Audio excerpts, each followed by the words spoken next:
I just forget the movie. I don't know how I did that. So guess what opens tomorrow? What opens tomorrow? The zip line Zip line. course. Woohoo! Where is it, Joe? Right behind my house. Oh, down. I have videos of Joe going down all four of them. There you are, big videos. 11 o'clock. Where is Well, it? I spent the afternoon out there, so hopefully it How- goes well. How's it look? It actually, besides just, there's a lot of ski stuff still kind of around. One of the runs just looks pretty incredible. Really? Number 3. That third one. How yeah. many times did you go down? Did you actually write it? No, I was teasing. no. 3 hours to go down all 4 lines. But How I guess, much? I I guess think Yeah. they said 2 hours. I think that's what they've they upped it to 3. said. Oh, they upped it to 3? Yeah. And it takes 3 hours to do it, or wait in line to? No, we Well, do it.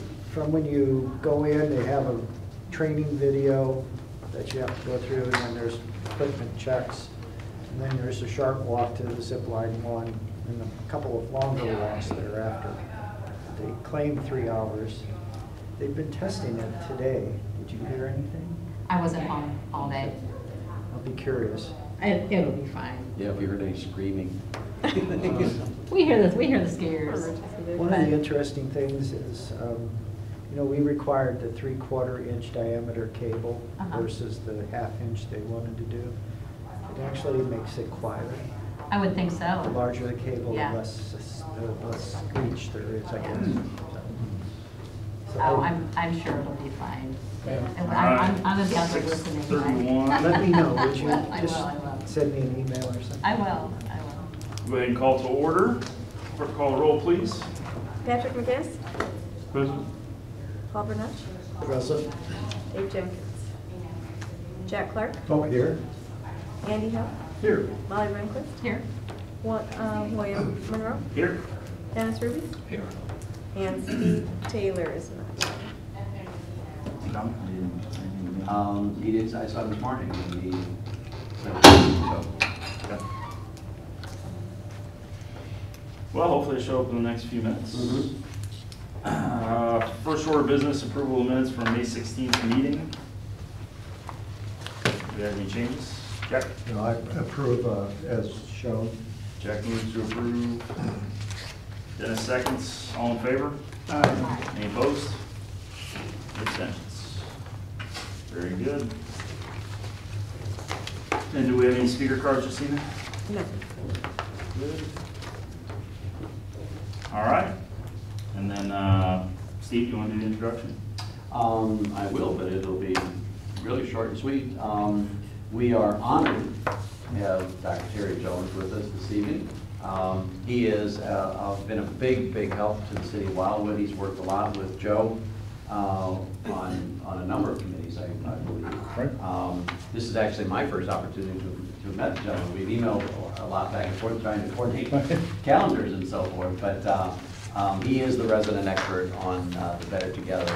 We were fortunate to have Mr. Pat Kelly here, and Dr. Jones and Pat worked together quite a bit on getting the word out there from an educational point of view and other points of view as it relates to the merger. So I have indicated to Mr. Jones that he can take as much time. I said, with this group, there's going to be lots of questions, I'm quite sure. So I think it's, especially with the so-called pause, I think what we're going to hear tonight is going to be very informative and helpful for the commission. So, Mr. Jones, the floor is yours, sir. Okay, thank you. I have never gotten Joe, even after all these years, to call me Terry, but I'll work on you a bit, Steve. Maybe Joe will come along, and then you can come along as well. So just thank you, first of all, for inviting me here.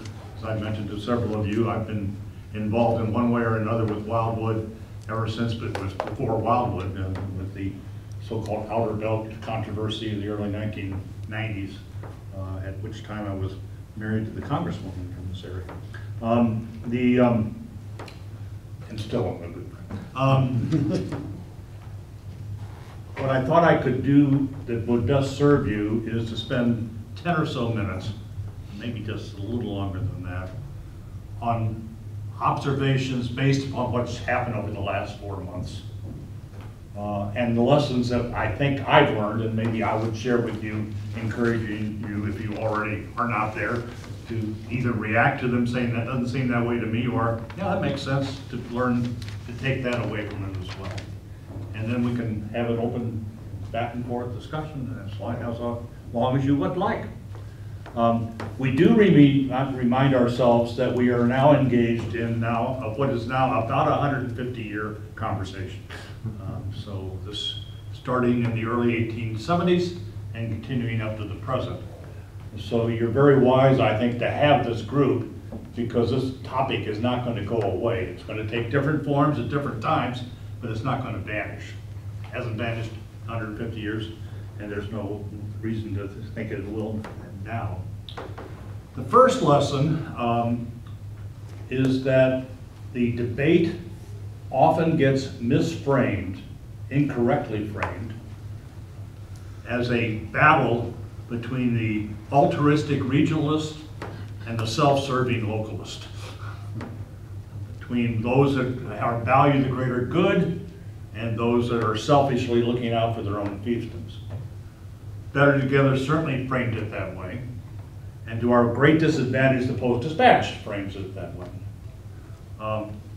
Really what we are trying to do as a region, and what other regions like us are trying to do around the country, is both. It's not, are you regionalist or are you localist? We are both, though each of us is both of those things. We are very mindful, all of us, that we are in a regional competition, particularly when it comes to the quality of our economy, with the Louisvilles and Indianapolises and Kansas Cities and Dallases of this world. And so we need to be mindful of what we need to do in order to become more competitive in this. We're also all localists, though. As a nation, one of our major contributions to democracy is local democracy. So when Tocqueville came over in the early 19th century to find out what was making this thing work so well, what struck him most of all was how we governed ourselves locally, and the level of citizen participation and ownership and involvement in that. So that's part and parcel of our American value system, which again, Better Together ignored and undercut. It's also, we're a little bit more that way. That's called Jeffersonian democracy. We're a little more Jeffersonian than the average metropolitan area in terms of its place in our value system. And we need to remind others in participating in this debate of that value system, of its importance, of its centrality. We also need to remind them as we're doing that if we're looking at the assets this region has, and it has many, much more than it gives itself credit for, one of them is the ability to choose the kind of municipality you want. So if you're of reasonable means, lower middle class or up, you can have all sorts of styles. And that's a plus. We don't have to have a one government strategy or size or philosophy fit all. We have high tax, high service, we have high regulation, low road regulation, and all things in between. So we don't want to get rid of that part of our makeup in order for some regionalism, quote unquote regionalism, that will not necessarily obtain any kind of positive thing for us. The next point that we need to continue to stress is when we use the word regionalism, that does not equivalent for large-scale governmental consolidation. There are lots of ways to be regional. That's one of them. You can combine governments, but it's not the one that's most followed by metropolitan areas around the country, and it's not the one that we've followed. We've considered and rejected that on multiple occasions as a region, and we're, in effect, Better Together's first attempt to have that happen was rejected this time. What most regions do, and we have been especially good at, is, for lack of a better term, called incremental regionalism. When there's a problem for which a multi-county approach or a multi-municipality approach makes the most sense, We, by and large, have done that, particularly in the post-World War II period. I'm going to give 3 or 4 examples. I could give about 30, okay, just to keep that in mind. The first and the biggest was MSD, because things like sewers are large-scale, capital-intensive local government operations. They also follow watersheds, not municipal boundaries. So it makes more sense to do that on a special district basis than it does on a municipality by municipality basis. When community college began to be seen as a key part of responding to the need for more higher education in our society, we set up a city-county community college district, not one or the other. And of course, the 4th campus is located just down the street. When we recognized that institutions like a zoo and an art museum were really more regional in nature than they are just a single jurisdiction, and when at the same time in the late 60s, the city of St. Louis was declining in terms of its tax base, was not able to keep up those institutions to the way, the world-class status that they had previously had. We developed those and turned those into regional assets, regional institutions with a joint city-county tax. I might add, Pittsburgh did the same thing, Denver did the same thing. We're not the only ones to have taken that kind of approach. And then to jump just to a more recent example, Great Rivers Greenway is another, taking a whole idea of a regional parks and trails network. We're going to have, that's a plus for our region. We developed a special district, Great Rivers Greenway, to do that, and we are doing that. So that's the next thing. We need to reject this frame that anybody who's pro-municipality is anti-regional. That's not the case.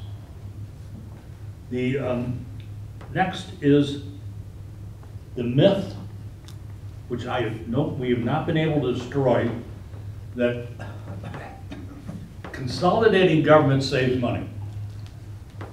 Now, it's understandable or reasonable to know why we haven't been able to destroy it. It seems to make sense superficially. If you've got X number of governments, say 50, all doing pretty much the same thing, then if you have them combined into a single government, then you should have some overhead savings. You know what? It doesn't happen. It has never happened. And then you say, if you accept that, I can throw the chart out at this point. Ding! Okay. Why doesn't it happen? It doesn't happen for several reasons. Let me mention 3 of them, the most important 3. The first is economies of scale, and I'm assuming everybody's familiar with that jargon term.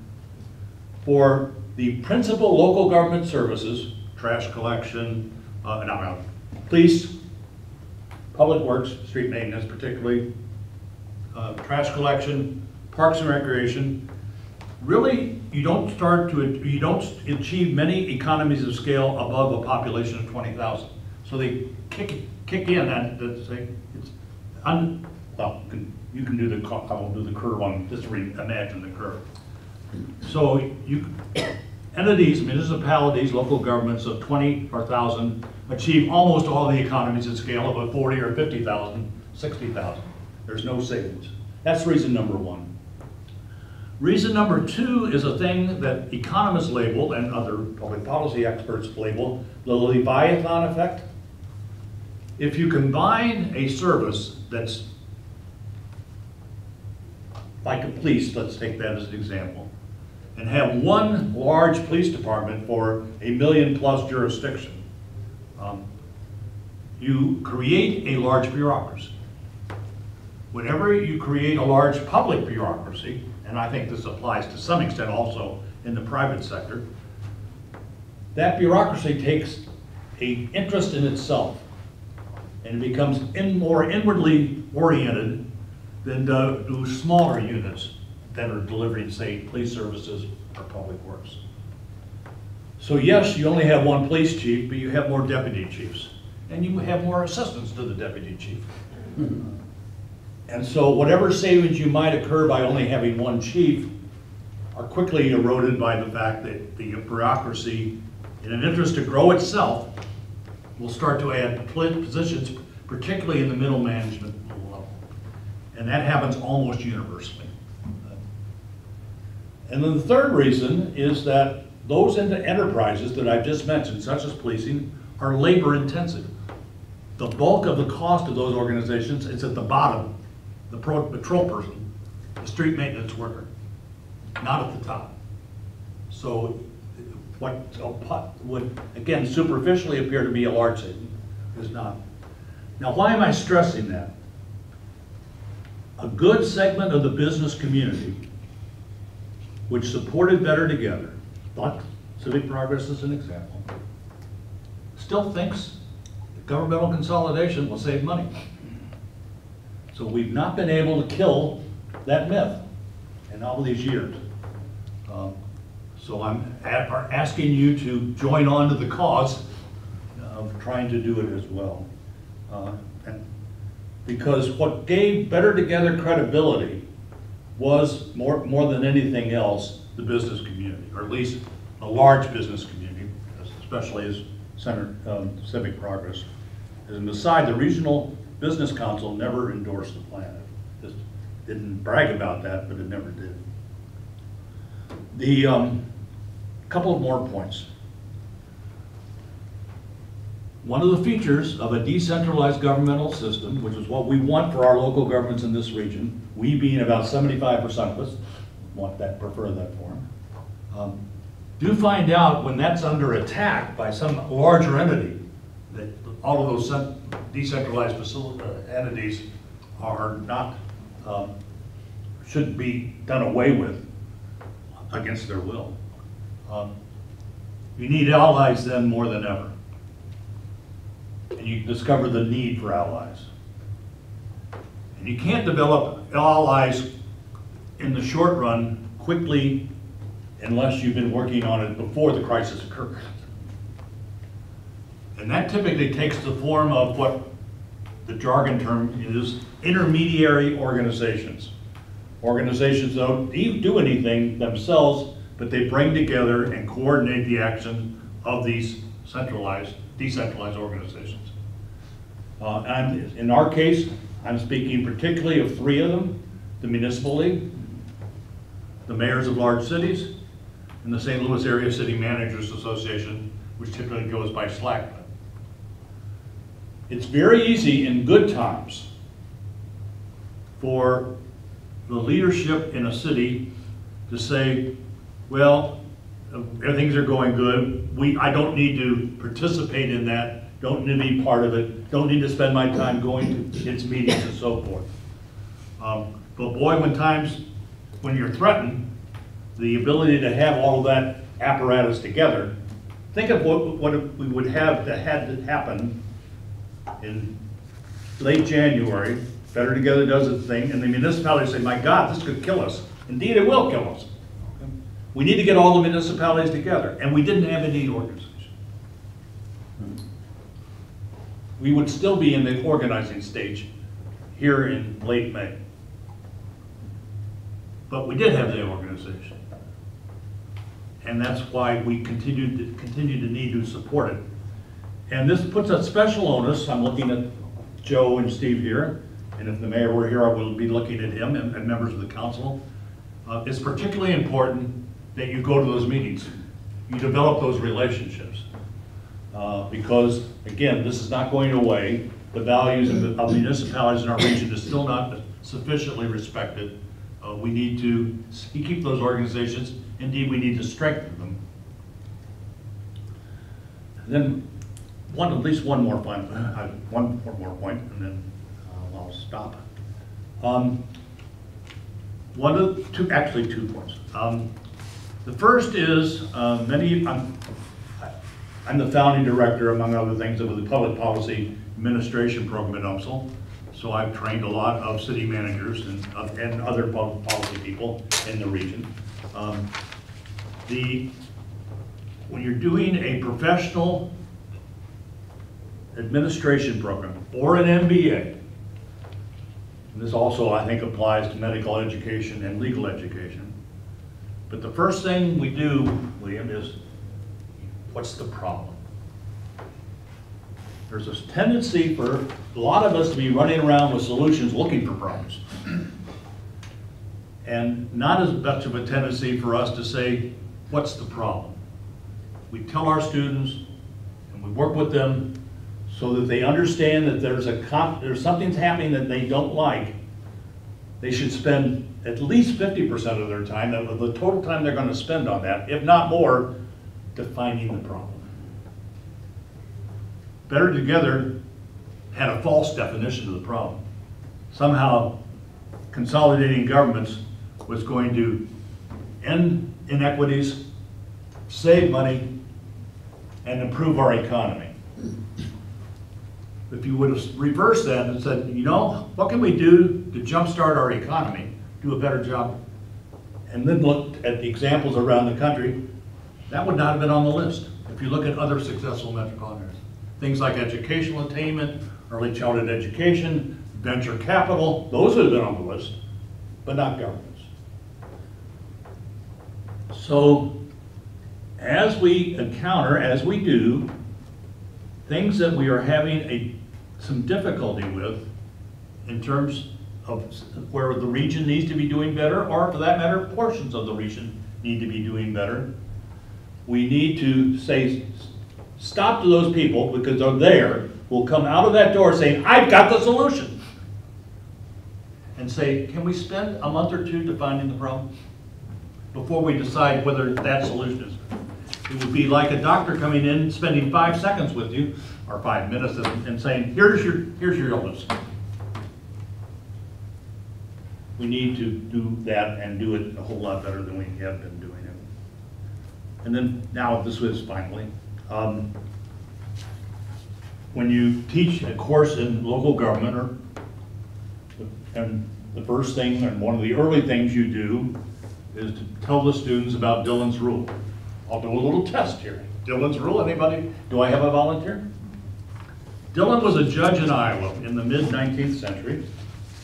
And Iowa had a court case about whether or not the state could take fairly dramatic action about what its local governments could or could not do. And Judge Dillon said, local governments, I'm quoting from the decision, are creatures of the state.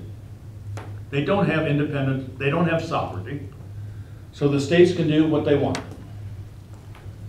And that's been, by and large, the common law of the United States ever since.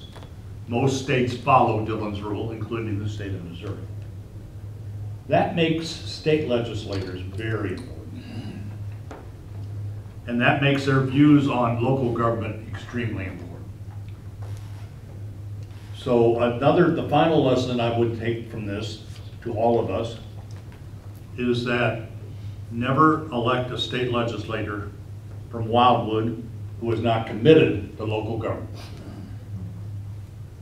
I'm not talking party here, I'm talking position.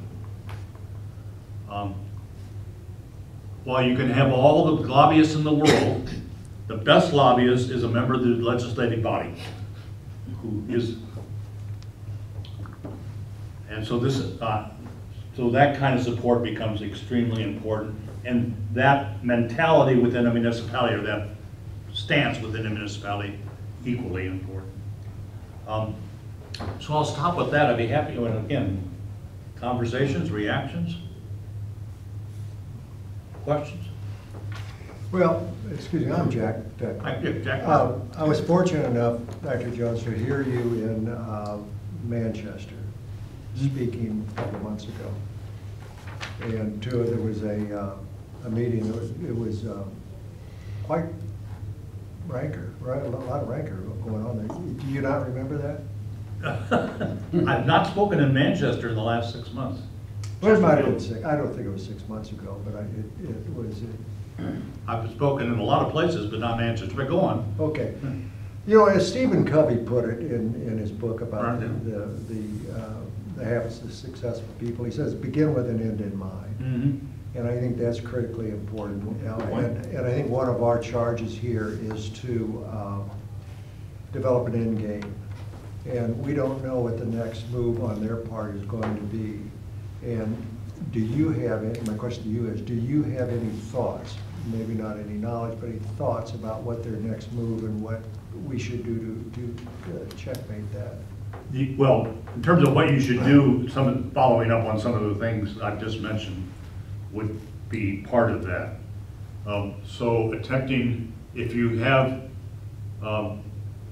contacts with the leaders within our business community, particularly those that are in civic progress organizations, contacts with legislators, not simply securing their support, but getting them to understand the value of municipalities is important, because we're all swimming in the same pool, and the climate matters for that. I do not, even though I know many of the people involved in the Better Together effort, including Nancy Rice, they don't whisper in my ear, and so I don't know what their next approach will be. I, like many others, think as an organization with that label, their brand might be too toxic. And so whatever form it might take might not be under that label and might be under another one. But I don't have any inside information. Right. What are your thoughts about, if you were in their shoes, what would you do next? Well,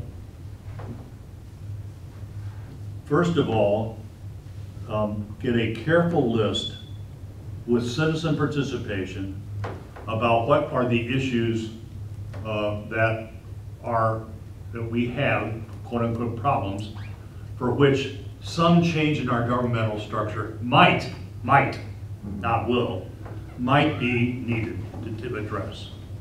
I'll give 2 examples that I would give.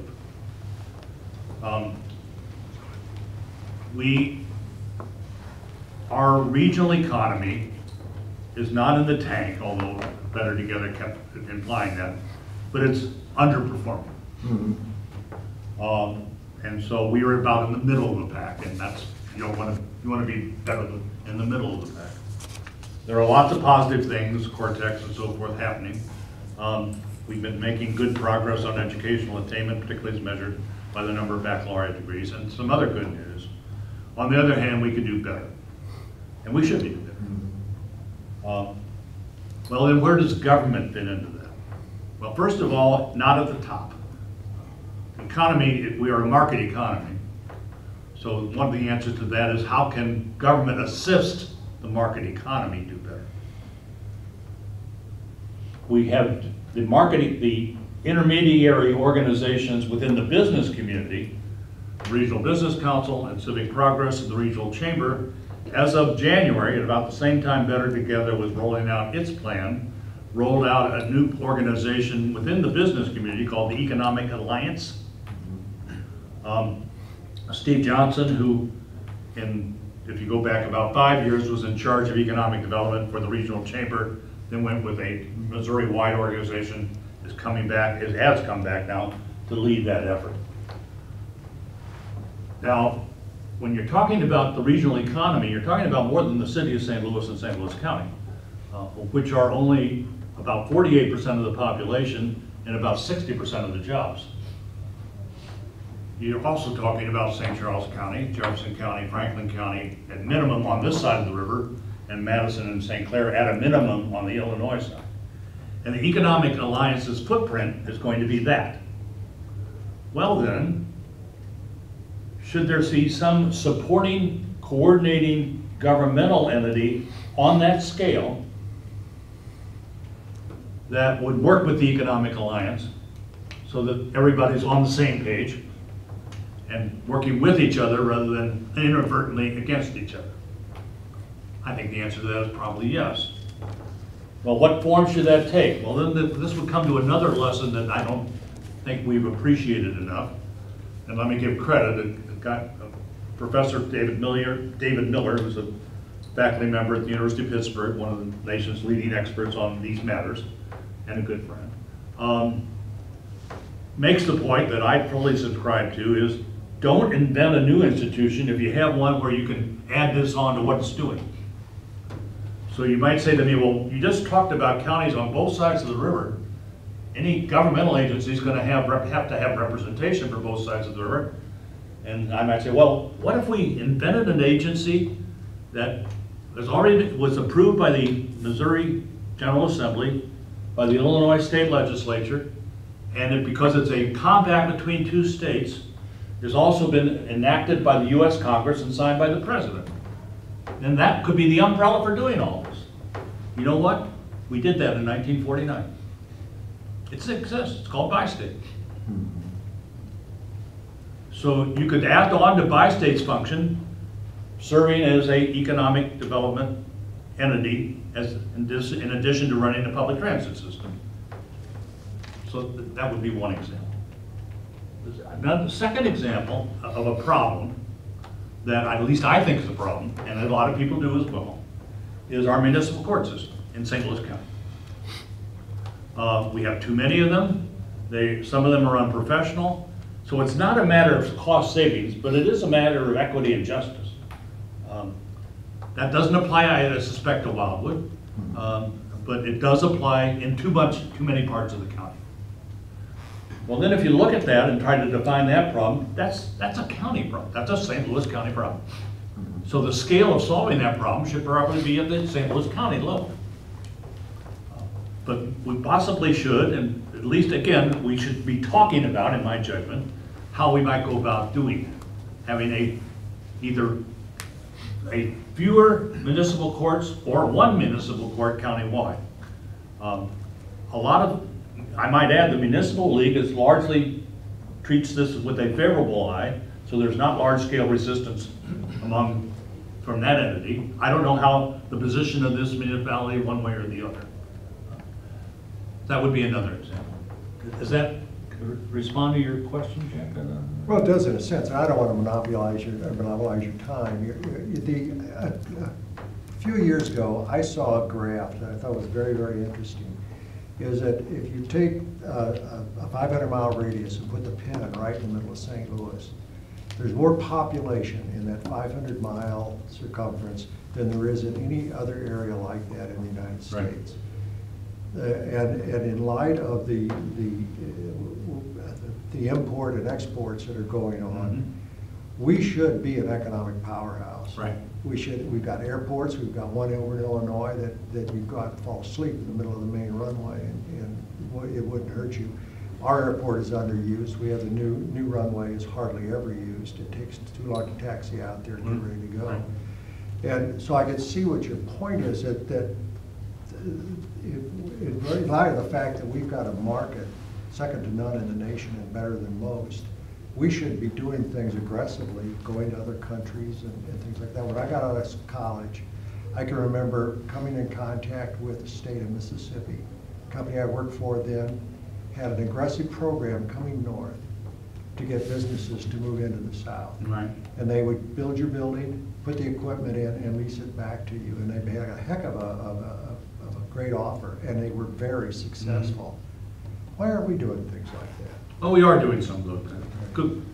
But let me take up on you, if you're asking to me to add to my list of things that we should be considering, we have as an asset where we are, and you just gave some of the data points in terms of the 500-mile radius. So we are in a position to be a freight and passenger hub, but particularly a freight hub. Yes. The days of new hub airports have passed as the consolidations occurred within the air industry. And we already have 4, maybe 5, depending on how you count, excellent airports. Spirit, Mid-America, downtown St. Louis Airport, what we used to call Parks, Right. Bethalto Airport in Madison County, and Lambert Airport. How about a single aviation authority that coordinates all of those? Bi-state might be a place to put it too, right? We need to develop a new entity for that. That's, I think, what we're talking about. What I'm objecting to, not that you're proposing it, you mentioned that at these economy, and then we say, well, let's merge the city and the county. What the hell does that have to do with it? So the solution should come after you define the problem, and it should address how the solution would address the problem. If you're going to have a coordinated airport system, you do need a coordinating body. Dr. Jones, you've mentioned bi-state a couple times. Right.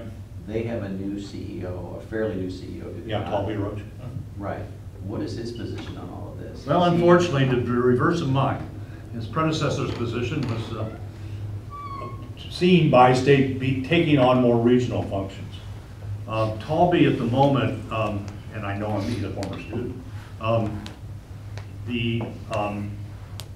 has inherited a very difficult situation, which is to say a transit agency that's seen as by many of its customers and by the larger share of the population as unsafe, particularly its jewel Metrolink.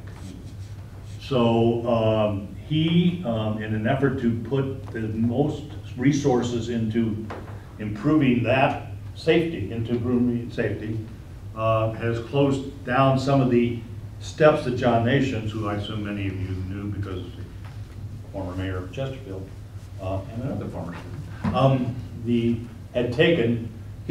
John had set up a small two-person economic development unit by state.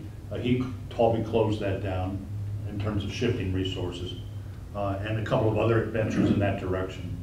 So at the moment, and I don't know where the bi-state board sits on that. The bi-state is governed by a 10-person board under this compact, 5 of whom come from Missouri, 5 of whom come from Illinois.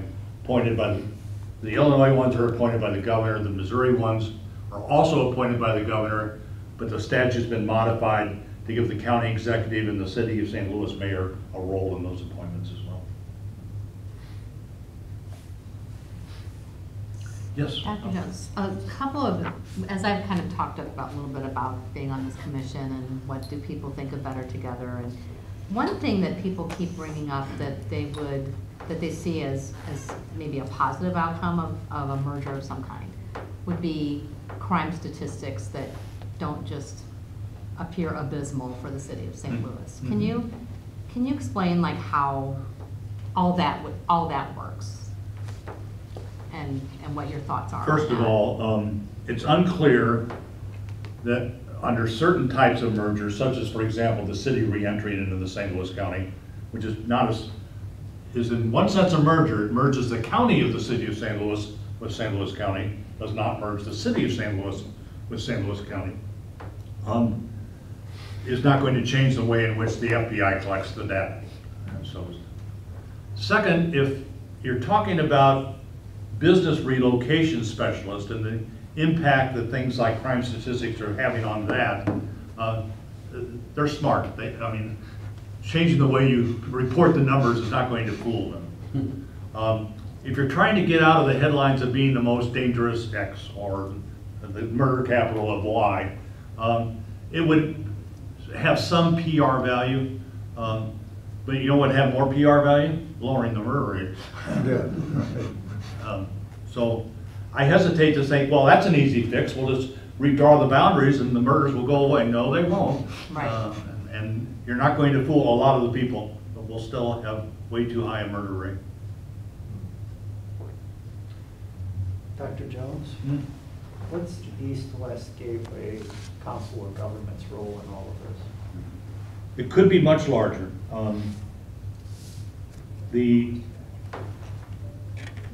They're incidentally, the acronym that is used in my field of study for these organizations are REGOs, Regional Intergovernmental Organizations. And then a subtype of REGOs are Metropolitan Planning Organizations, which Joe knows real well, which were basically mandated by the federal government in the late 1960s. And our version of a Metropolitan Planning Organization is the East-West Gateway Coordinating Council of Governments, which also has the same 8-county footprint that I just mentioned in terms of the Economic Alliance. So first of all, when I talked about housing in an bi-state, you could also house it in East-West Gateway. If you look at MPOs and REGOs that are MPOs, I'm not going to use just MPOs, around the country, they started out originally as planning agencies, primarily but not exclusively transportation planning and then environmental planning. And they still are that. But the more entrepreneurial of them have taken on many, many more roles. because they are a handy vehicle, an institution you do not have to invent from scratch, that are already regional in nature, already have a representational scheme that represents the region, that can do additional things. The closest example, and a very good example, is the counterpart in Kansas City. Have you done much work with the Mid-America Research Regional Council? Years ago. Mark, you okay? Well, and then as you know, Joe, you know David Warren, the head of that, a bit? The executive director of that council has been in that role now almost 30 years. And he's very skilled, very entrepreneurial, and that's said in a very positive way. They do all of their area agency on aging.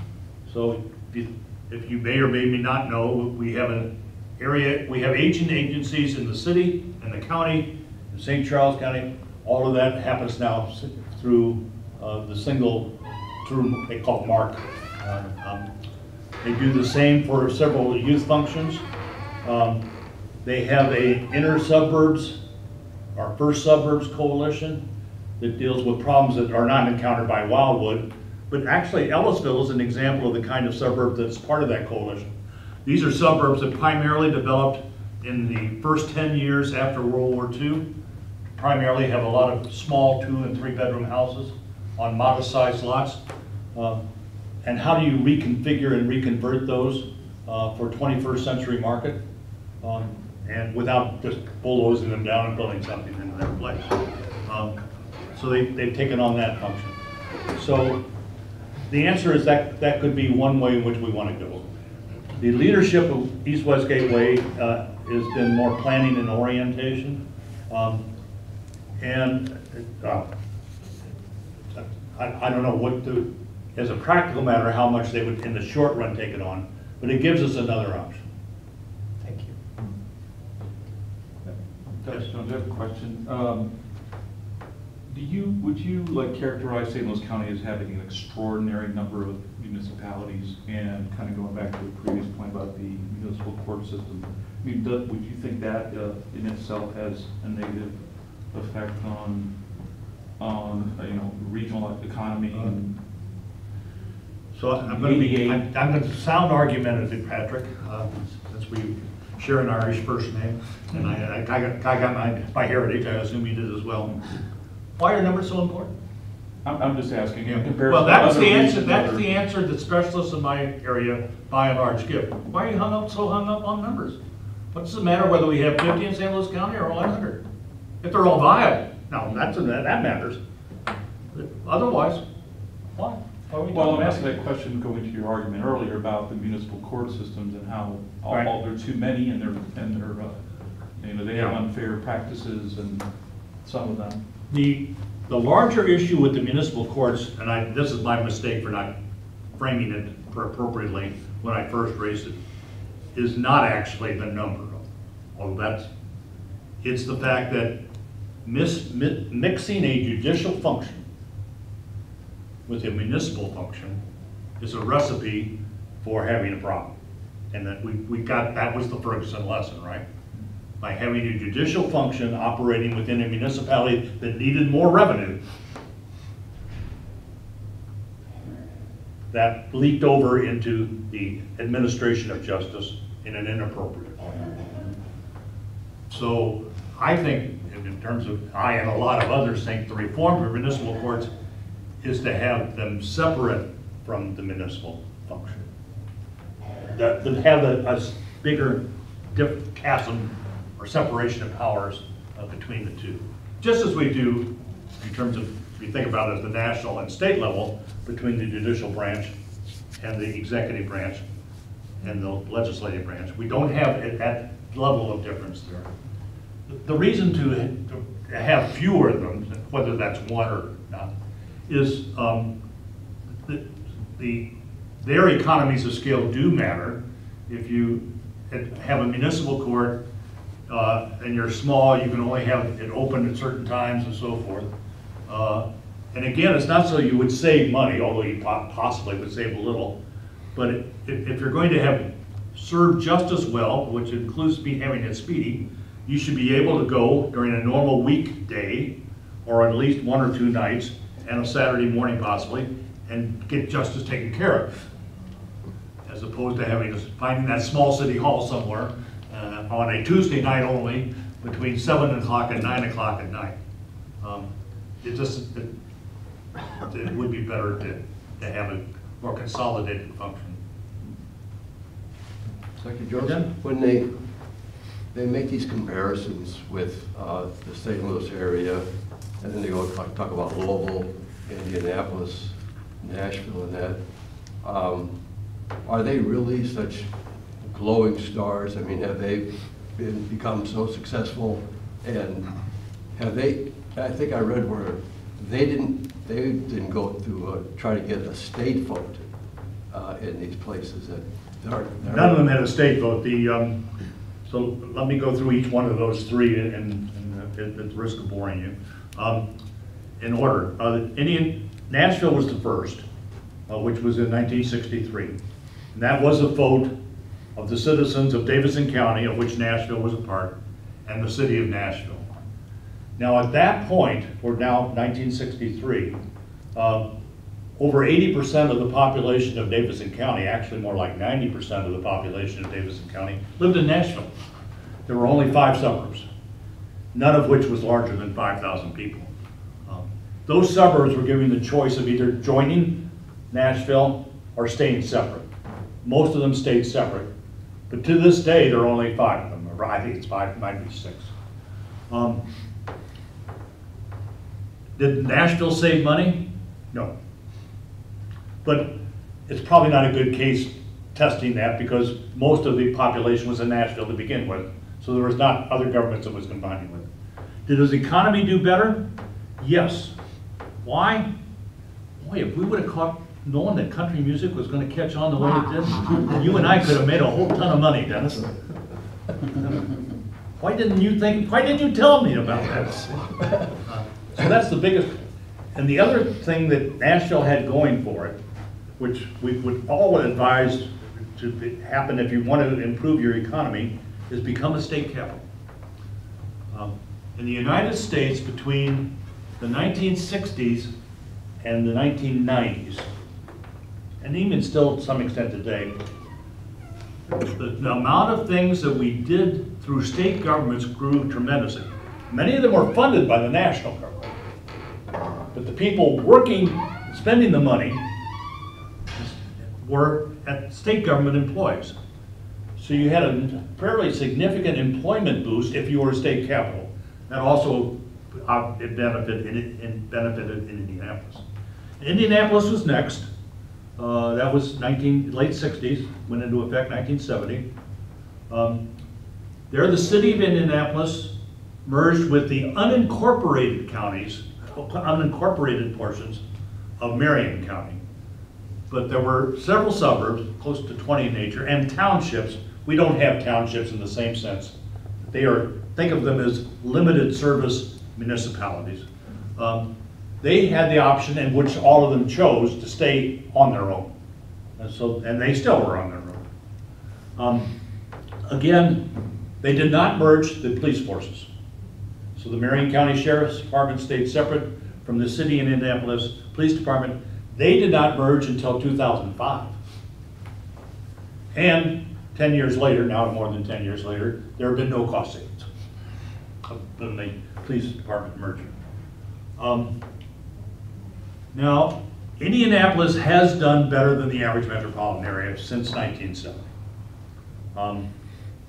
So it's in the top quartile in terms of economic progress.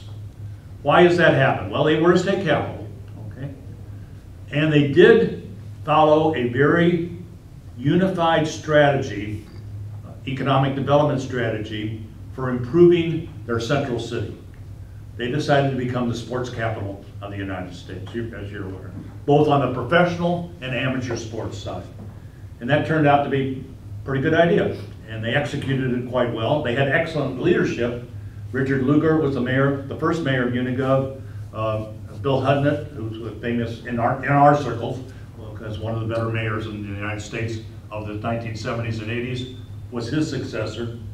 They also had a thing that they called the Lilly Endowment, which is a Lilly found funded by ultimately the people that founded Little League, which was a really large foundation that had devoted a lot of resources to this whole plan. So all of that was in the mix, but certainly having Unigov made it easier. Like I was talking about with the business community, philanthropic community, and the Unigov were all on the same economic development strategy, all supported it, mutually supported.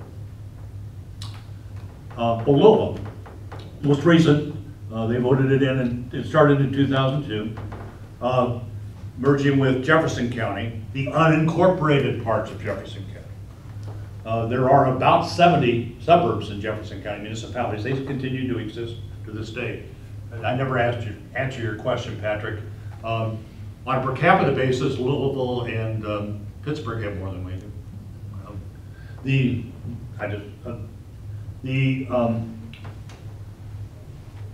In Louisville's case, the city of Louisville and Jefferson County had, for lack of a better term, been dating for about 20 years.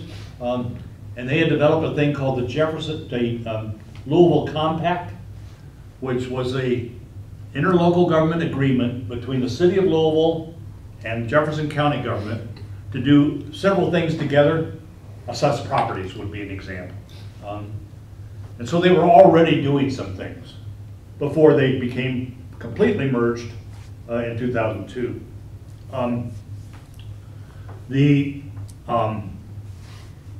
That effort was also aided by the fact that they had a very popular mayor of Louisville at that time, a guy named Jerry Abramson, who everybody knew would be the first mayor of the new city of Louisville, or what they call Louisville Metro.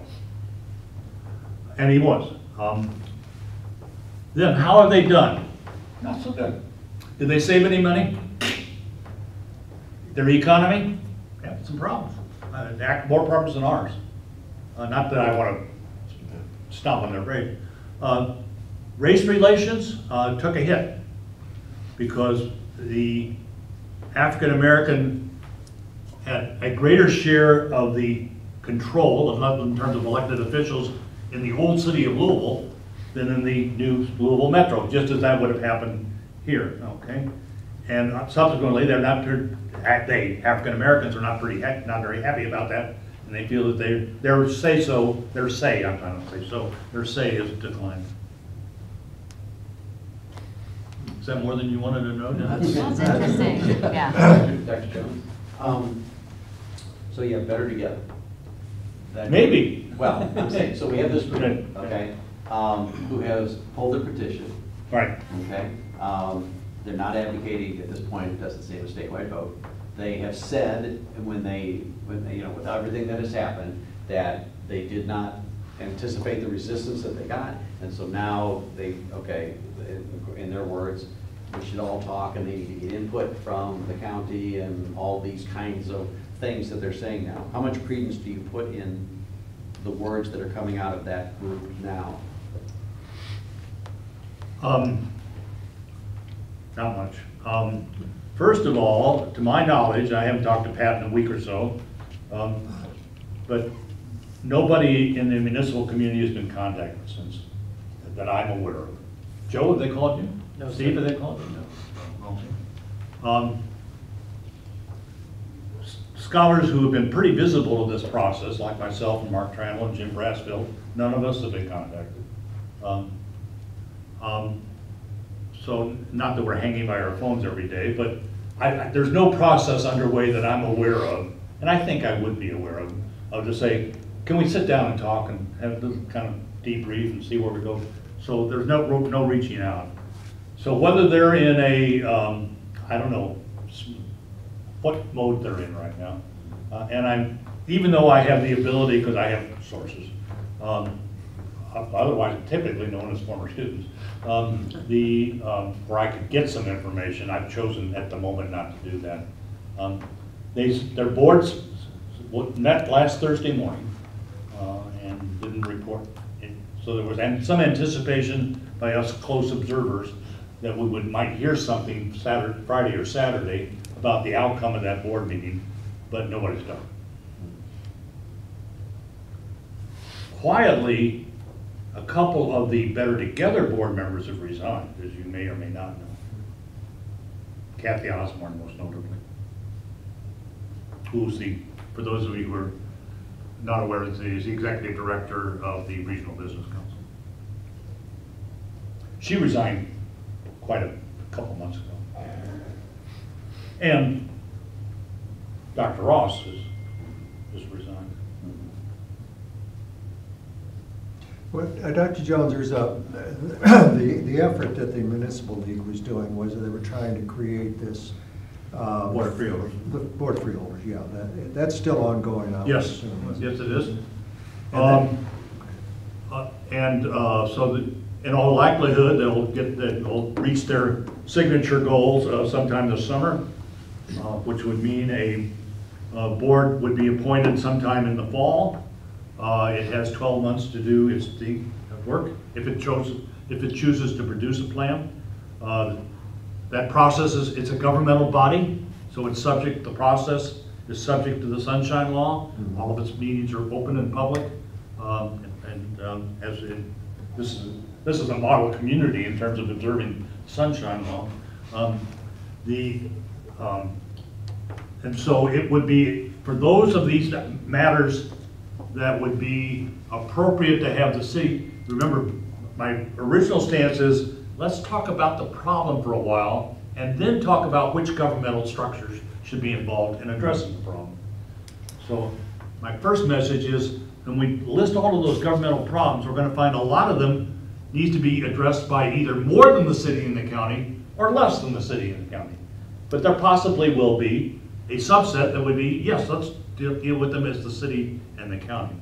And so the Board of Freeholders is a very good process and a body established in the Constitution, in the 1875 Constitution, modified several times since, given more flexibility to deal with those issues. And so in all likelihood, it's going to exist. In all likelihood, there'll be lots of people suggesting an agenda. The Municipal League is forming a committee to decide whether or not items it would suggest. Do you have membership on that committee? In the, which committee? The Municipal League is forming an ad hoc committee to deliberate about suggestions to make to the Board of Freeholders that would be established if the signatures, again, are collected in both the city and the county. So that when it starts to meet mid to late fall, you would be prepared to say, well, here's some ideas from us. No, I don't think, well, we aren't part of the committee. Mayor Rodman, Ellisville Mayor, right, is chairing the committee, I believe. I know that. well, let's just see, one of the tenets of the program was that they wanted legislation that would require the vote of any two entities that are going to merge. That's already exists under the Board of Freeholders. Oh, okay. That's constitutional. That's Article 6, Section 30 of the Missouri Constitution. Any plan that is produced by the Board of Freeholders, first of all, cannot go to a vote of the people until it's been out there for a discussion for 90 days. Then the election on that plan has to be a special election, cannot be part of another election. And it has to receive majority support in both the city of St. Louis and St. Louis County. Okay, I think that the reason why they chose to go on a statewide vote was that I would assume that the Constitution of the state of Missouri trumps a freeholder group. Is that correct? That's correct. Okay, so that would, no matter what regulations or legislation the freeholders pass, if they take the tack of changing the Constitution, that negates that. The freeholders cannot change the Constitution. They're not empowered to change the Constitution. No, I understand that. Here I'm talking specifically about the Better Together group chose to go on a statewide vote, and I would assume that's the reason why they did it. They had both stated reasons for doing it and suspected reasons for doing it. And you've already mentioned some of them. The Better Together plan eliminated the Board of Freeholders option. So one of the things that leads one to think that the Board of Freeholders had control in mind and had a conspiratorial aspect to it is that I administered the College of Arts and Sciences at the University of Missouri St. Louis for 14 years. It's a large entity. In current dollars, about $75 million a year budget. And the advice I got from earlier deans, not simply here but around the country, was very good advice, and lots of it. But one thing that really stuck with me is to never explain by malice or conspiracy what can be explained by incompetence or ignorance. But it's difficult to look at the Better Together plan and not see that it was anything other than an attempt to really control this new government, because it closed off ways of correcting it in case we made a mistake. That was the biggest clue to me, and that including eliminating the Board of Freeholders option. They didn't need to do that. They could have kept that in the Constitution, but they got rid of that as well, or they were proposing to get rid of that. So one of the reasons, and I'm going back to the state legislature, one of the attempts that was being made, as I assume you're all aware, to counter the Better Together effort, was to have another constitutional amendment on the ballot next year. Representative Blocker, just over a couple of districts from here, town and country area, introduced that. Got it through the House of Representatives. It was in the middle of the Senate. There was some pushback. And then Better Together pulled its plan, so that took some of the pressure off. But if I were giving more tactical advice, or more specific advice, I would be urging my state senator and state reps, as I am, a state rep, to not give up on that issue and to try to get it through in the 2020 session of the General Assembly, so that you could not have a statewide amendment that affected 2 or more counties, their governments, without both the approval statewide, okay, I understand that, but also the approval of those, a majority of the voters in each of those counties. Close that loophole. So that's HJR 54? That's correct. And that's just sitting right now? No, it's not sitting. Unlike the Congress, which has this is more, you're going to get the political science agreement with the old evening. All of you, okay. We'll have the commencement ceremony just in a few minutes. U.S. Congress works in 2-year increments. So a bill that's introduced anytime after the Congress is elected in an even-numbered year stays introduced for the next 2 years. That's not the case with the Missouri General Assembly. It starts from scratch every year. So it needs to go back into the start of the pipeline, go through everything, all the process again. And that's what needs to be done with HJR 54? If I were developing an agenda for the municipalities of St. Louis County, that's where I would be. Yeah, Andy, you've been very patient. Yeah, I'm just listening. Do you think if it were not for Rex Sinkfield, this never would have happened with this Better Together push?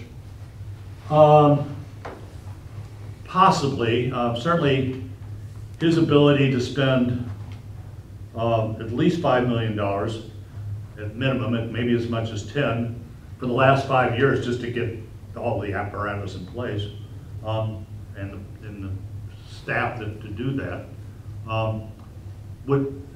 That was the major financial contribution to this, and it would not have happened without that kind of staff and assistance. And I've said this to a couple of actually members of Civic Progress, so I don't like to develop the recitation. I'm going around talking behind people's back.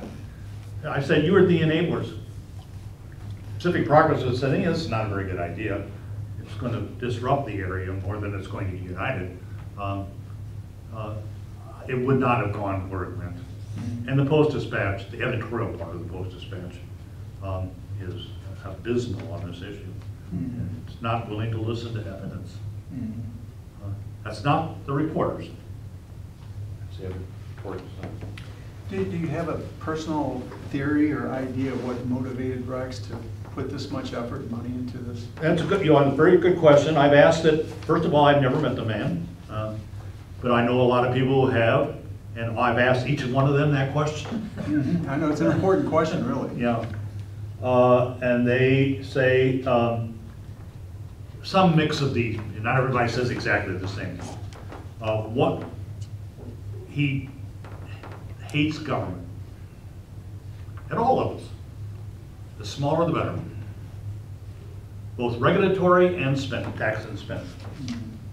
I mean, as we, as political scientists, look at you, you're a community. There are others like you, not many others, but others like you, who are low tax, low spend. You're towards that, but you're high regulation. You have a lot of them, and you enforce them strictly because that's the way you want it. That's fine. He's low regulation, low tax, low spend.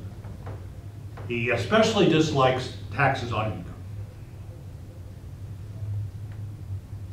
There's some good theories behind that. And he's not particularly fond of property taxes. Consumption taxes are the ones that he has the least difficulty with. And sales tax, of course, is a consumption tax. But still, why would you spend all? You could do you could do so much good things. So really, it's kind of a misguided effort to improve the metro area. Would you sum it up like that, or is there some particular interest you would have in trying to bail out St. Louis City? Well, I mean, to the extent you're talking about burden shifting from the city to the county, so the county taxpayers would be picking up a greater tab of the city. I don't think that was part of his motivation at all. And the way in which the plan treated the city was a great puzzlement to me. I thought the people putting the thing together were more politically savvy than to say at the meeting, whatever they did, it said, well, for Wildwood, we'll let them pretend they're still a municipality. They'll still have a mayor. They'll still have an 8-ward council with 2 from each ward. Of course, they won't have much to do, which trash collection unit are you going to use, and what about parks, and a few other matters. But they'll still have the meeting, still have the city hall, the part that's not used for public safety. But the city of St. Louis, they said, no, you don't even get that. You're going to have a 5-member director board, and the metro mayor is going to appoint them. You can imagine if you're an African American in the city how that went over. That's Reverend Wilson, Starkey Wilson, the head of the Deacon's Foundation, called it apartheid. I mean, probably white mayor named the rulers of a majority African American city. Because they did not trust the city to pay off its debt. Now you and I could say, well, I might not have trusted them either, but if we believe in small d democracy, we let them have a try at it, even though we might not have much confidence that they'll carry it off.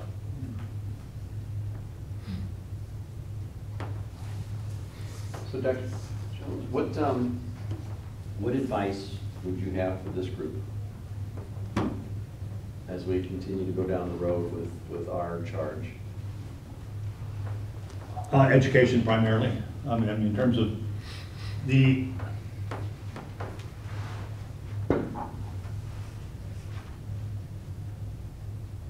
I'm going to take it a step back. As Joe knows, and now I'm saying to the rest of you, I have, over my career, done a whole lot of survey research in St. Louis County, numbering in the hundreds of surveys. And I've done it for the county as well, their strategic planning surveys. About 75 to 85% of the people in St. Louis County really like St. Louis County in terms of its governments. Now, different people have different governments, but that's a really high level of satisfaction about your governmental structure. But they're not quite sure why they do sometimes. And they certainly don't know all of the ins and outs of what these things mean and the implications. So I would ask, I mean, just throw it out. How many residents of Wildwood picked up the newspaper or listened to the media, or read in the week after the Better Together plan came out and said, this would be the end of Wildwood? Not the name, but everything else, it's gone. You would not have been in control of your zoning, and et cetera, et cetera, et cetera. And alas, I'm afraid that a lot of them would not have realized that. Think that's probably not good, and I really like Wildwood, but I'll get back to this. So we need to do that.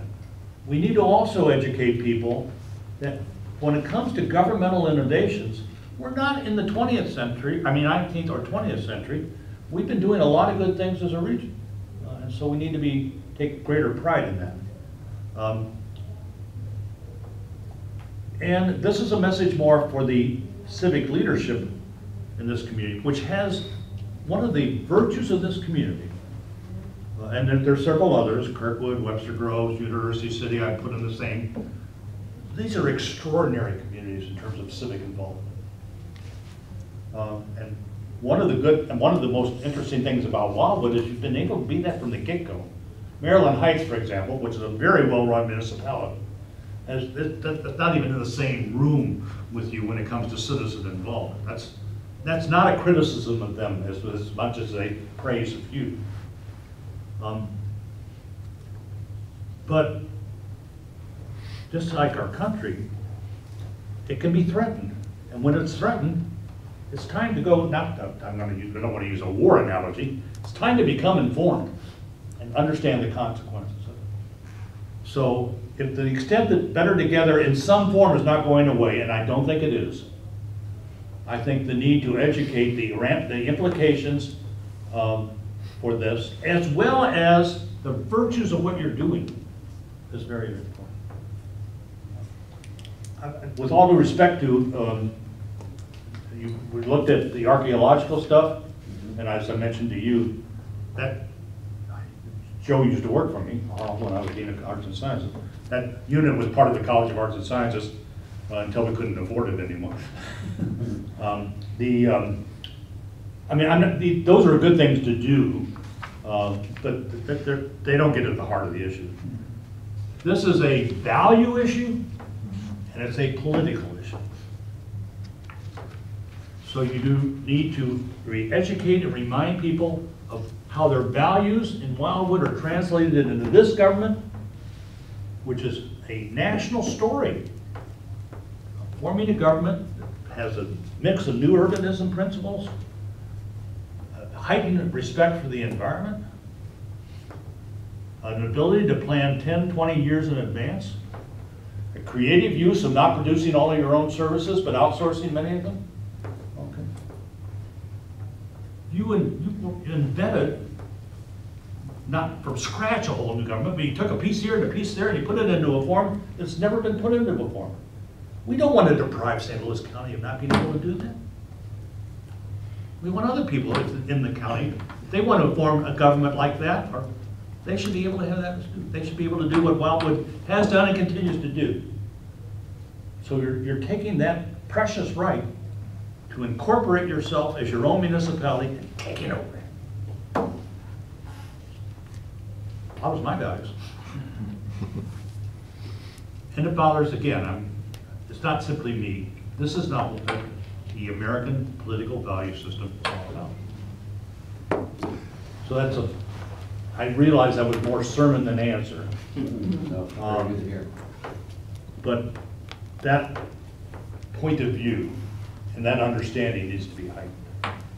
As opposed, I'm not saying these other things are bad to do or incorrect, but I think that gets at the heart of it. And I'll underscore something.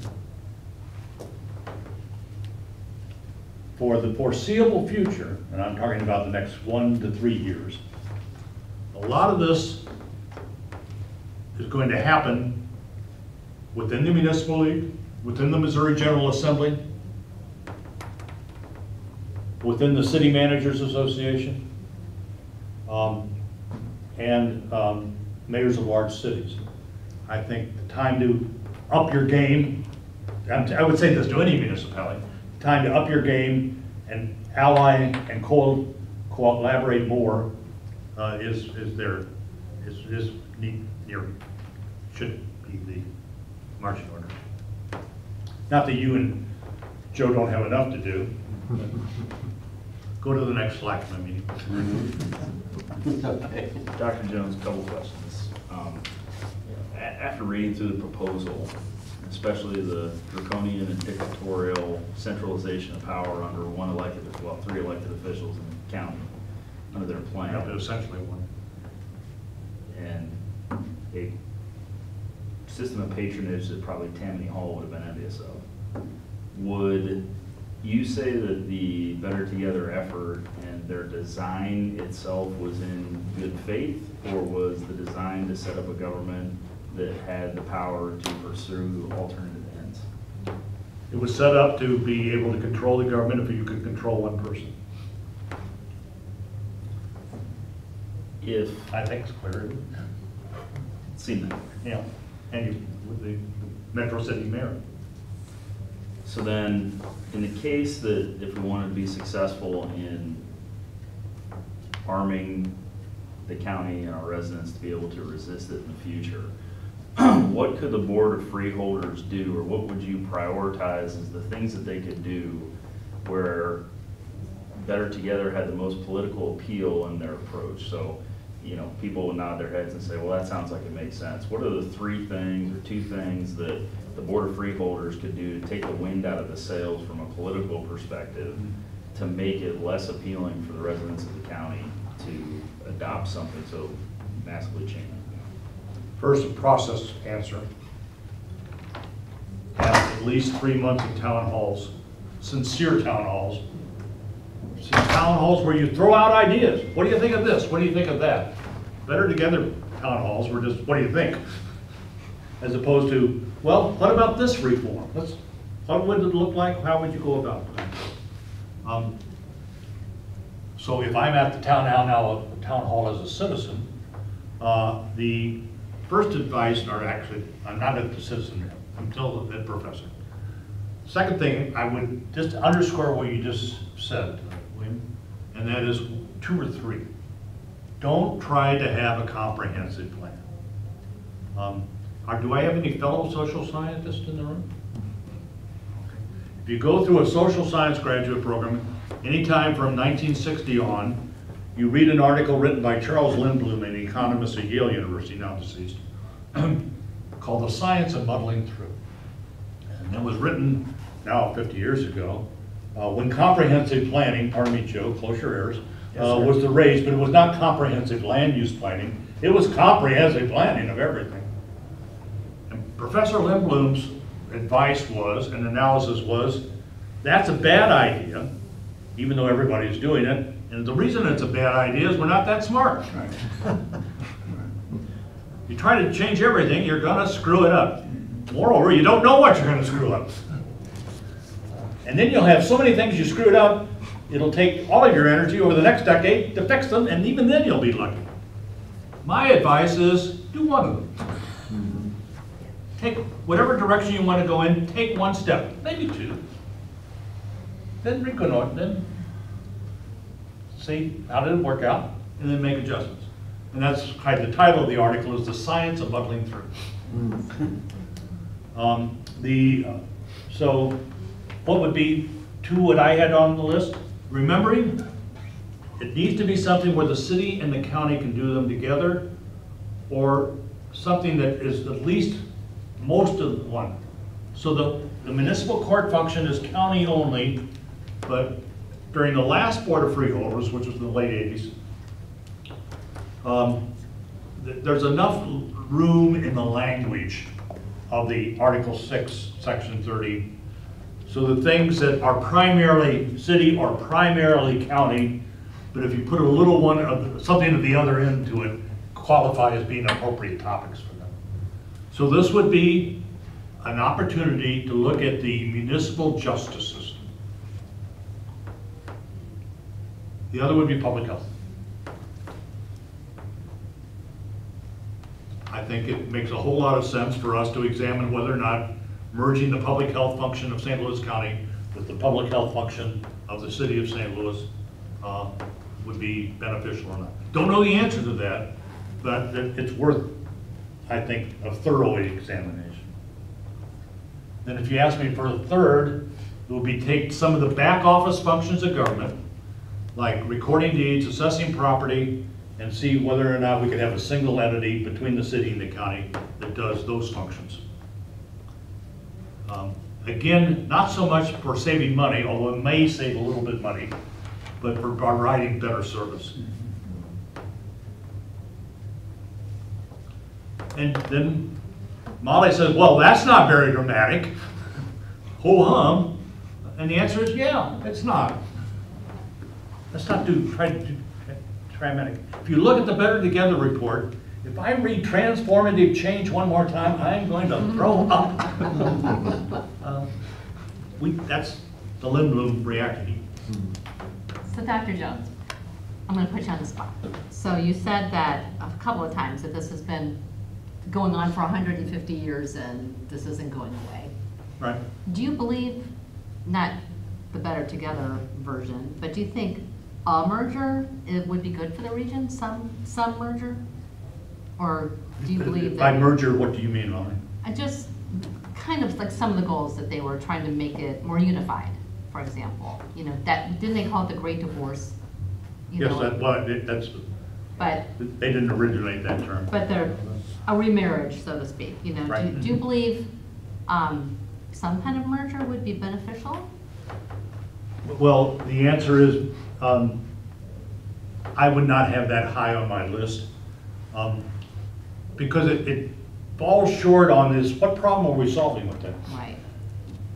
Which is what you said at the very Yeah. beginning. It certainly would make sense from the city's financial standpoint to merge the county of the city of St. Louis with the St. Louis County, because the biggest expense of running the county functions, is the judicial system. And the city spends about the same amount on its judicial function as does the county, even though the county is 3 times larger. So if you combine those two functions, one set of jails, not a single jail necessarily, but one jail system, one court system, one prosecuting attorney, one correction system, one jury system, so you would get to be chosen from a jury a lot more often than you are now, Molly. That would save the city several, probably $15, $20, $25 million a year, because the burden shifting to the county taxpayer. It doesn't benefit the county all that much in terms of economic functions. And let's remind ourselves, then it's, the retort is, you selfish people in the county. Okay, you just want to keep it all for yourself. No, we don't. Although, what's wrong with that, first of all? But second of all, we do a whole lot with the city. Zoo Museum District, MSD, Regional Arts Commission, Convention and Visitors Bureau, Great Rivers Greenway. We have a single Air Force. St. Louis County Police Department and St. Louis City Police Department, along with the St. Charles County Police Department, have a single Air Force, not each one having their own. We have Regis. We have the Major Case Squad. Okay. We have the St. Louis Community College. And I could give you about 10 more, although I've given some of the leading ones. So if there's 1 or 2 more of those things where it makes sense to merge, but if we're having fun, dating, doing the things we like, okay. So we both love baseball, so we both go to a baseball game together, but then you want to go to X and I want to go to Y. Why do we need to have that second date? We're not getting married, we're just doing things we do. I'm sorry, I don't mean to reverse line. You get the I get it, yeah. So, Like symbolically, it sounds nice, doesn't it? Yes. Yeah. Oh, we divorced in 1875, or it sucks. Let's get back together again. Actually, that was the proposal of the city in 1925-26. It's clear that you've not read my book on this, Molly, I'm sorry. Let's send it out, everybody gets a copy of it. Oh, okay. Yeah, it's free. it's out of print now. But it's PDF one. Thank you for doing that. So read about the 1925, 1926 Board of Freeholders, where the city said, oh, we made a mistake. Let's get remarried. And the county said, you can imagine what the county said. Yes. The last question I have for you, Dr. Jones, relative to this committee, commission, excuse me, the outside of education, within the powers of municipality, the central piece of what we kind of articulated was valuable was the control of zoning, local control zoning, responsiveness of local government. Is there anything from a mechanism standpoint that you see effective enough that we could do proactively to stave off negative ramifications of if such a merger were to take place? I mean, not the exact better together, but is there anything in a municipal government's capacity that you see as valuable in trying to protect the residents against the effects of something? Poison pill, right? Poison. Unfortunately, or maybe fortunately, but in any case, realistically, back to Dylan's rule. Municipalities are not given poison pills. The state decides whether you live or die. So if somebody has that kind of control over you, you want to have some control over it to make sure that people exercising that control are on your side. So I realize it's a very natural reaction, and I've had a similar session with the Chesterfield City Council. To say, well, we'll just succeed. Can't, sorry, not an option. So you need to take it on frontally. There's not a way of finessing it, is what I'm saying.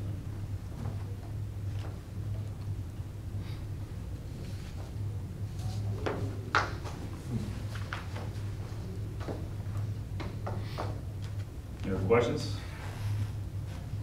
Well done, Dr. Jones. Yeah. Well, actually, I have one other suggestion. This is with conflict to the charity, but also to the city administrators.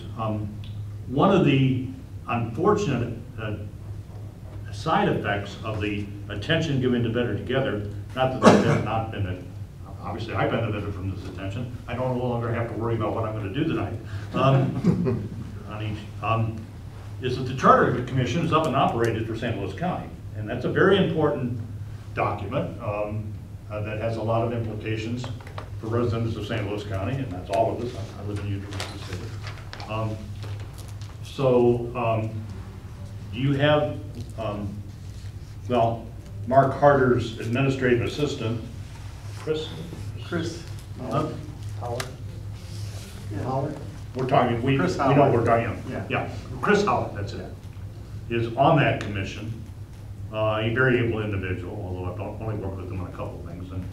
And so you should be keeping your eye on that. I don't know whether within your city government, this is a body that, since you're already keeping your eye on the Better Together situation, if I were telling you what, as a city, how to operate yourself, and you get invited me in, so I would say add that to your charge. Are the things that are being considered at the Charter Commission that you want to weigh in on as a city, and you being the discussion body or the deliberation body on that. I'm looking at Joe and Steve in this matter. I don't know what. I don't think we have any involvement at this point. So if the state taketh and giveth away relative to cities, is it the same for counties? Yes, but of course, one of the things the state has giveth is the whole home rule movement, which it gives counties, and not all counties, but counties and cities of a certain size, the ability to write their own charter, as you have done in Wildwood, and as we in 1950 did originally in St. Louis County. And then that charter says every 10 years, the years ending in 8, we have the opportunity to say whether or not we're going to take a look at the whole charter again. And a majority of voters last year said in St. Louis County, yes, we do. And so a charter commission is in operation, has been now for a couple of months, and will stay in operation for another several months. So it's just at the deliberation, but if you want to give yourself more work to do, but work that I think has an overlap with what your current agenda is, following the Charter Commission and knowing whether or not there's something that's a live issue for them that affects Wildwood would be something that I would add to your agenda. And Chris would be a good person to have come to update you on that. But again, Dr. Jones, if cities live or die by the actions of the state, same for counties. Yes, same for counties. Okay. Actually, even a little more so, because cities can change their boundaries. Counties cannot. Okay. There's a process by which cities can change their boundaries, to be more precise, as you know. There's not a process by which counties can. There's not the same level of process. There is a process for counties joining, but a little more complicated. Thank you. Very good. Thank you so much.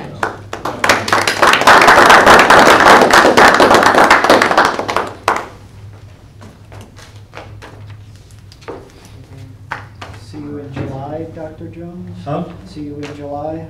Yes. Are you done, or I'm waiting for the rest of that? I didn't want to. We've got a few more things on the agenda. You're welcome to stay. I will stay for a minute or two. Okay. Next item on the agenda is the update on commission initiatives. So Councilman Taylor's not here, so we'll go ahead and push that to next week's agenda unless there's any objection. He did have some attachments here, but rather than try to read through them here and understand the context, it's probably better if we allow him to speak to them. I'll give you a quick update on that though, if I may. Very good. If you all had an opportunity to read the information in there, but as Mr. Taylor pointed out at our last meeting, he was going to meet with the folks at the Archaeological Research Center, which he did. They then in turn forwarded to me a proposal.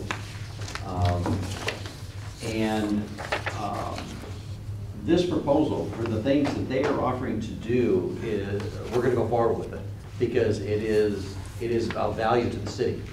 It could be of value to us as a commission, but it is equally, if not more so, of value to the city in regards to zoning issues and planning issues that Joe would be dealing with, and it's a minimal amount of money.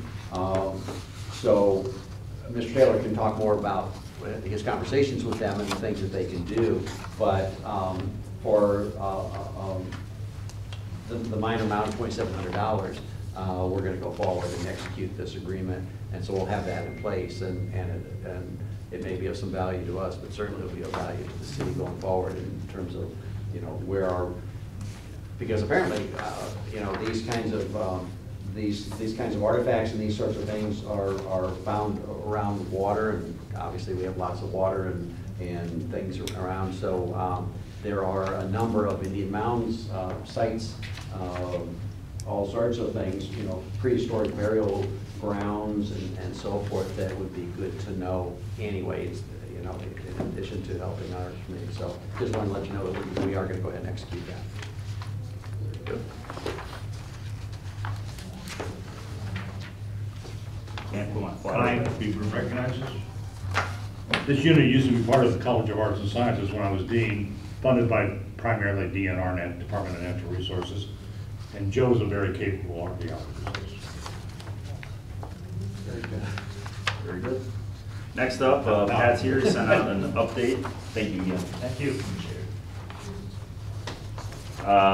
Pat sent some information. I'm not sure everybody had a chance to review it, but it was very lengthy, and I had to take a look over it, so I appreciate the work in the first place, Pat, and if you want to go ahead and give the group an update. Yeah, so I guess to tack on to what Steve mentioned, I think what we're doing in this regard in terms of environmental and ecological angle is really going to lend its value more to educational, informational value than anything. Yeah, I did talk to Chris Rigger and he's the state program coordinator for this Missouri Stream team. He's also the regional biologist for this area for all the watersheds, of which we have 9 watersheds in Wildwood in total, which far out a far bigger number than any other municipality. And he also, and by the way, he's from Jeff City, so he really didn't know much about this. I really had to kind of educate him on what was going on here. But he definitely had a big interest in it, so much so he's willing to drive here to speak to us about, about the watersheds and how and their value and all the things that we may want to learn about it. Josh Ward is the other gentleman that he had communicated with, and he's here in the St. Louis area, and he's the stream team planner for this area. So the two of them definitely are interested in coming to speak to us. My thoughts are, how to best pursue this angle, and I've been racking my brain to try and figure out how we could do it in any other way other than an informational and educational type of effort. But that in itself may be, the best thing to do to learn more about the resources here in this area and how we can, add that to our education efforts. Yeah. So, and then I also there's an individual, Randy Herbert, and I put my email yesterday. Randy's been in this area as long as I can remember. I've been here 50 years, so, and he ran Requisition. I don't know if you know Randy or not, but he's certainly from a historical perspective, a very good resource to talk to us about many things, even archaeological.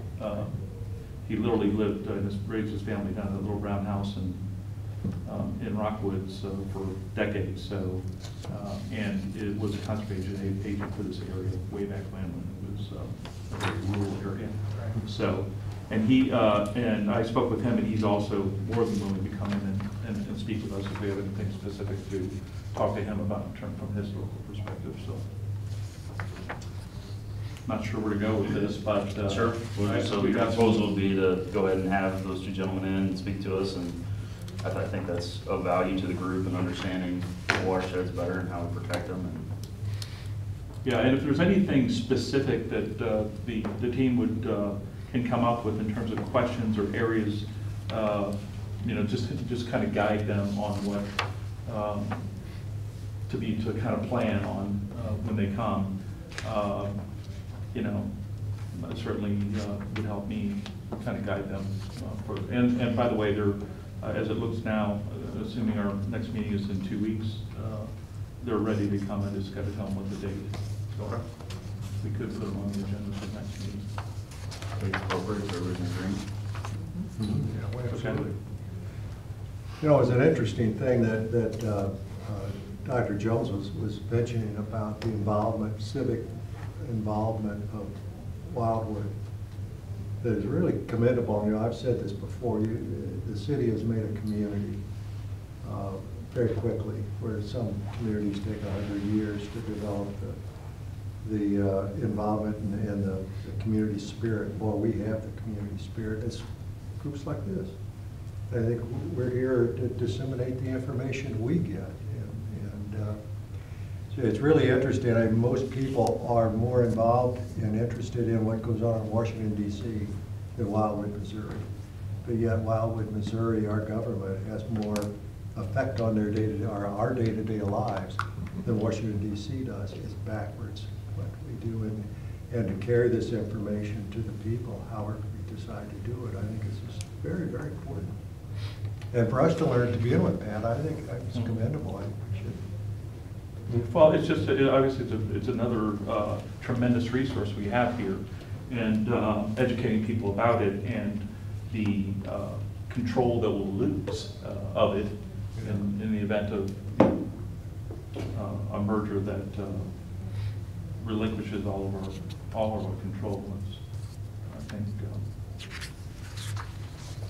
I think Dr. Jones, it was very clear, and I'm sure you all heard. I mean, that was the #1 thing that he, when we asked what his advice was to us, education. Right. Yeah. So, I would just suggest that we just, focus as much as we can on educating information out.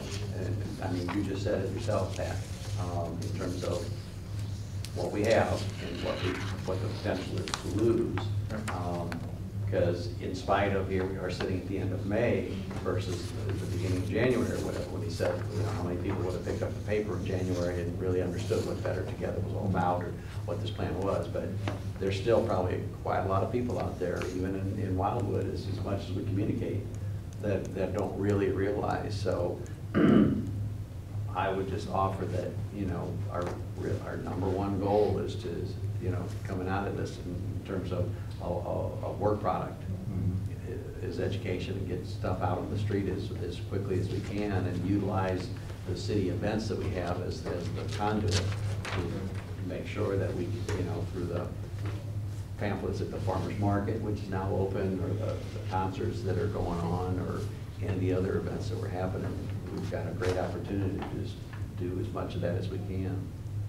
Steve, you're the master of transitions. Is the next thing. Molly survey. I do what I can. Absolutely. First, Molly, thank you very much for the work on this. It looks great. Well done. Oh, thanks. I think it's going to be very useful for us as a tool and first work product out that we're going to put out there. So put it on the table for discussion. Any thoughts, questions, revisions, suggestions based on first survey? Just a technical issue, Mhm. and I apologize, I'm doing it here instead of just emailing it to you early on. There's 3 distinct land use designations. As opposed to zoning, okay. That's why I brought this. 3 distinct land use. And then selfishly, when you reference green spaces, I would make a pitch to put community park in there, Okay. since it is a Wildwood facility. Thank you. Is it just called Community just park. community park? Yeah, sorry. I'm not very imaginative. Well, I wasn't sure if it's like Wildwood Community Park or. Yeah, that might help, because the others are state or county or. Okay. So, yeah, thank you. Considering on the co-chair system of government, all the work you guys have to do, it's going to be the combined Joe Boonish, Steve Cross Community Park here pretty quick.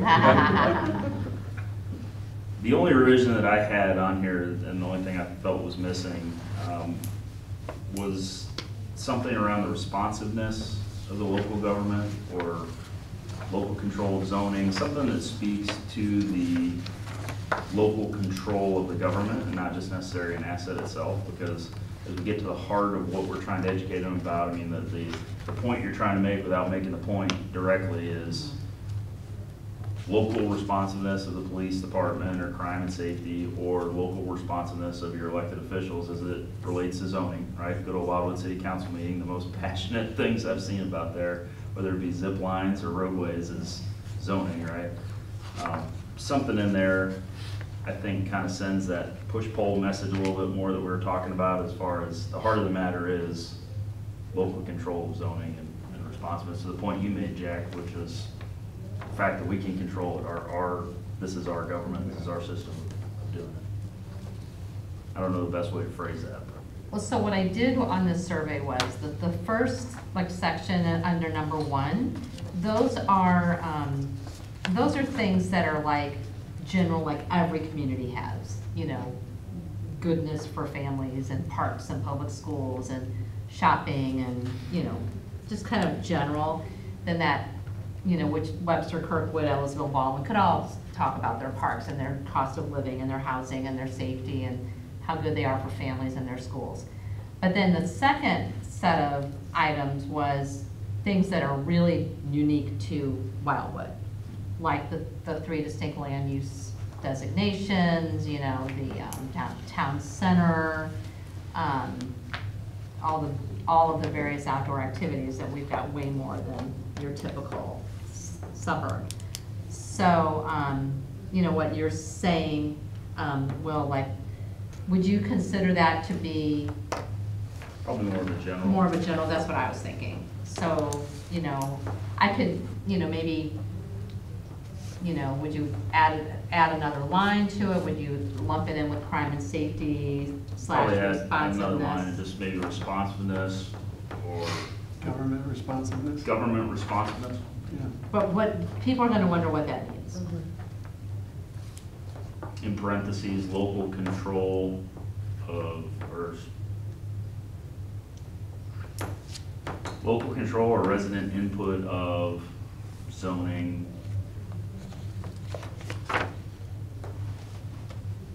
And kind of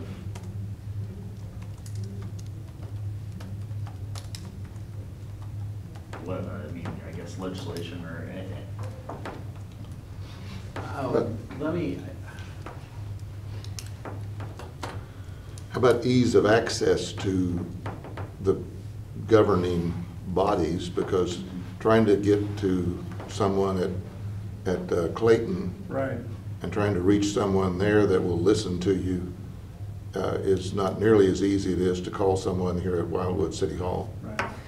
the reason I hesitated, and I'm gonna play devil's advocate here, okay? This information is nice to know about why people live in Wildwood. I'm not sure that this gives us what we're charged to do, to be honest. I mean, having surveys, we have lots of surveys. We've done lots of surveys with our residents. But I guess my question to you all would be, how does getting answers to these questions help us to get information out about the proposed merger? This is good information to have, but we have a lot of this already. And now, I mean, if Joe feels differently, he certainly can speak up, but I want to, you know, I guess my role here is to make sure we try to stay on task in terms of what it is we're supposed to do. If we were going to set out a survey, I might suggest that we have a question in here that says, what do you know about the proposed merger? What do you like about the proposed merger? What don't you like about the proposed merger? What would you like to know about the proposed merger? Because at the end of the day, our charge is to try to educate and do what we can. And I mean, and I'm glad Mr. Jones, Dr. Jones spoke up and basically said, and we said it at the very beginning, the mayor said it at the very beginning, it's not up to us to decide if it's good, bad, or otherwise. That's for the politicos, the people like the Dr. Joneses and the Pat Kellys and other folks to worry about that kind of stuff. But what can we do? And at the end of the day, not a lot, actually. You know, we can't do legislation, we can't do any of those kinds of things, but the one thing we can do is educate people about, so that they, you know, I've been telling them and giving them numbers about calling their state reps and their senators and those kinds of things, and making sure that everybody in Wildwood knows that there is this 800-pound gorilla out there that could change, you know, what our daily lives. And what can we do about it? Well, we can, you know, we can tell them, the people who are making the legislation, who are voting on the HJR 54s or whatever. I just want to make sure that we focus on what we can do and what we're supposed to do as a commission to educate the people. I know that's contrary to what we've talked about here, and Sure. and I apologize for that, but I feel like that's kind of my job, is just to make sure that we stay focused on that. I think when we talked about this survey, it was data gathering. It was, you know, what's important to the people of Wildwood. You know, I mean, I think I remember us talking about that. That, you know, let's know, like with data, what is most important to the residents of Wildwood. So there's a very, I think, in my opinion, a very easy way to achieve both ends here with both this and that. And I would say it's the way we frame up this question. Maybe perhaps in the beginning we put a summary statement of, in the last 6 months, there's been a lot of talk about potential mergers between the city and the county. We're interested in understanding what are the elements of Wildwood which you would most want to see protected in the event of some type of merger. And so I just kind of crossed out a part of section 2 there. Maybe 1 could be, What do you value most about living in a municipality like Wildwood? Number 2, Wildwood is a very unique suburb of St. Louis. Which of these are you most concerned about protecting in the event of some sort of merger between the city and the county? That sounds, I that like- sounds like I a, like where you're going. yeah, I do too. I like where you're going, because that, Because then you're explicitly asking the question and tying it back to the merger. Yeah.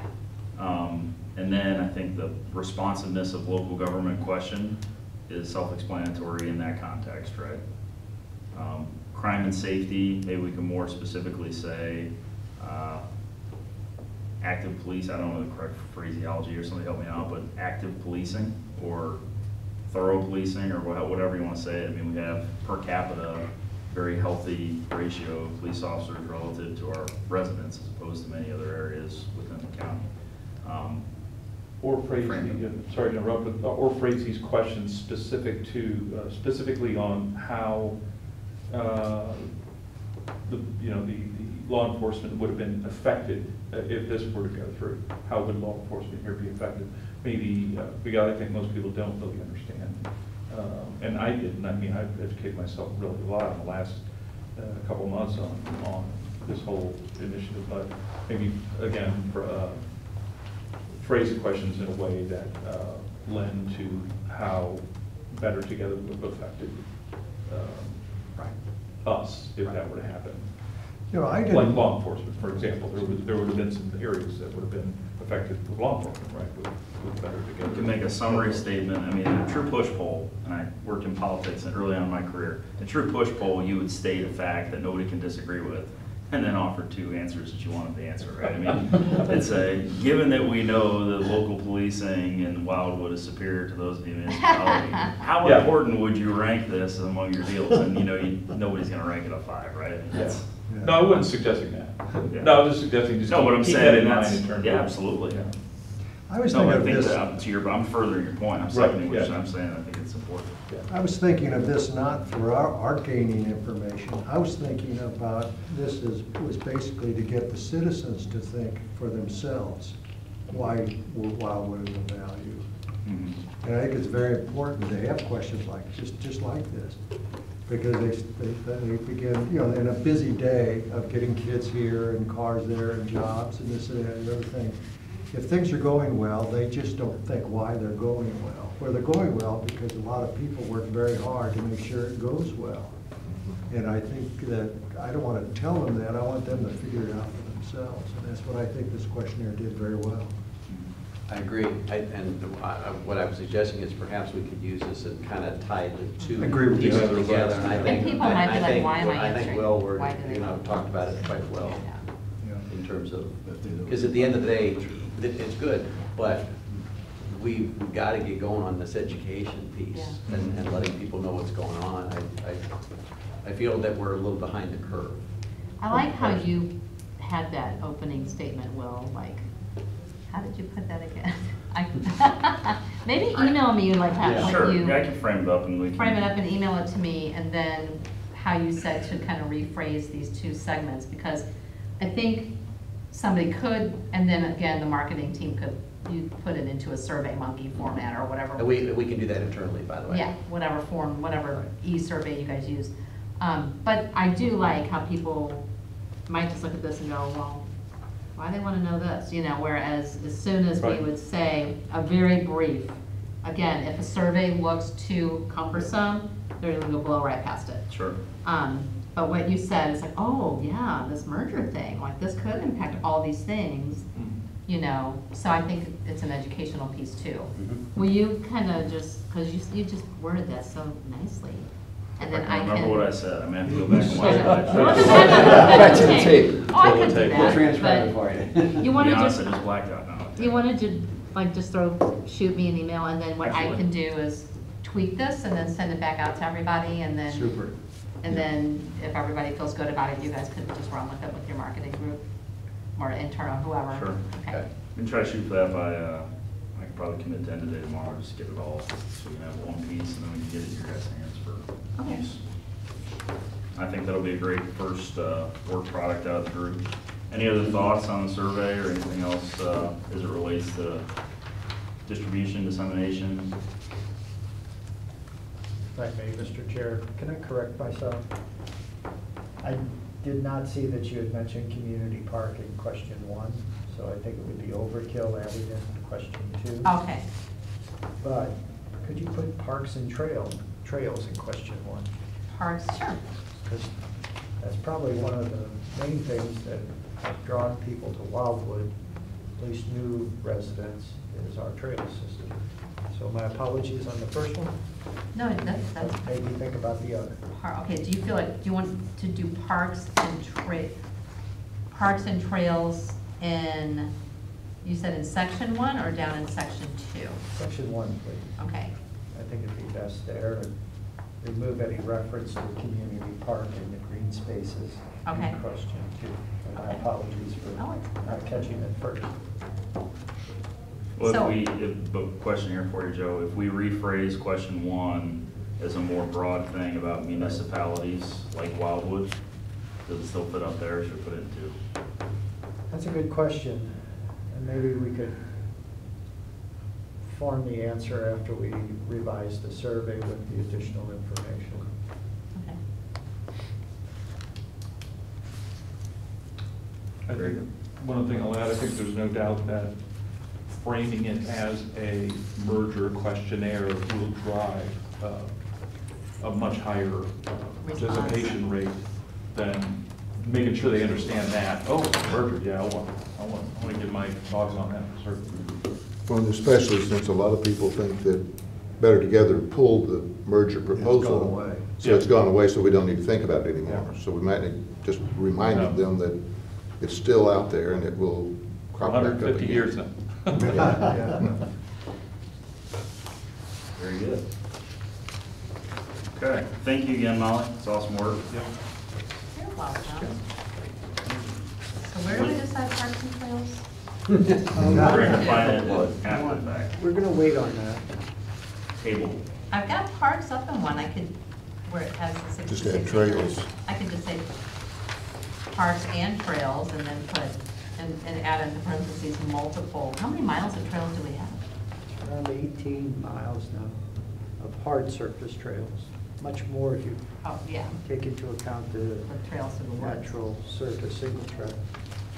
But again, the input's confusing things, but maybe let's reframe it as a merger survey and see how it Okay. fits after that. And also, if you want some statistics, go back to that red folder that Joe's folks put together of all about the trails and all those bullet point statistics about, there's a lot of good information in there. I think when it's framed as a merger survey, we collect the responses, and then we republish it as the Wildwood survey on a potential city-county merger in the publication. You've informed in pulling, now you're informing and pushing, and, I suspect that the results are going to be fairly overwhelming in one direction, and, and that sense of consensus and agreement in the community would be another informational piece, right? Very good. Any miscellaneous items for tonight's meeting? Okay, next order would be to set a date for our next meeting. We've been on a 2-week cadence. Unless anybody feels differently, I assume we continue with that cadence. That'd be the 13th.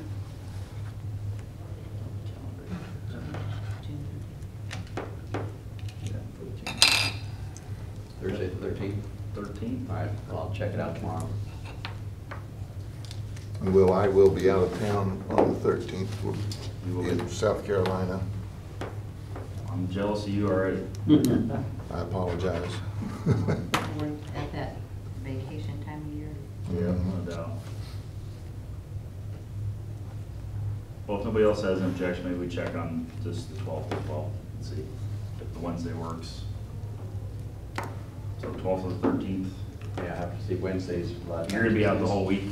Yeah, we'll be gone for a okay. couple of Well, weeks. in that Yeah. case- Wednesdays are split night a lot of times, so we'll check. Well, I guess it wouldn't affect the ability to attend, so. Right. Very good. With that, if there's no other business, public comments came through. Entertain a motion to adjourn. Jack, second.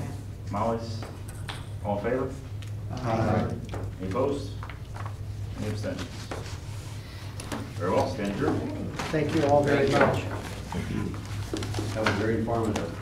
Yeah. Great. You listen to that guy all night, couldn't you?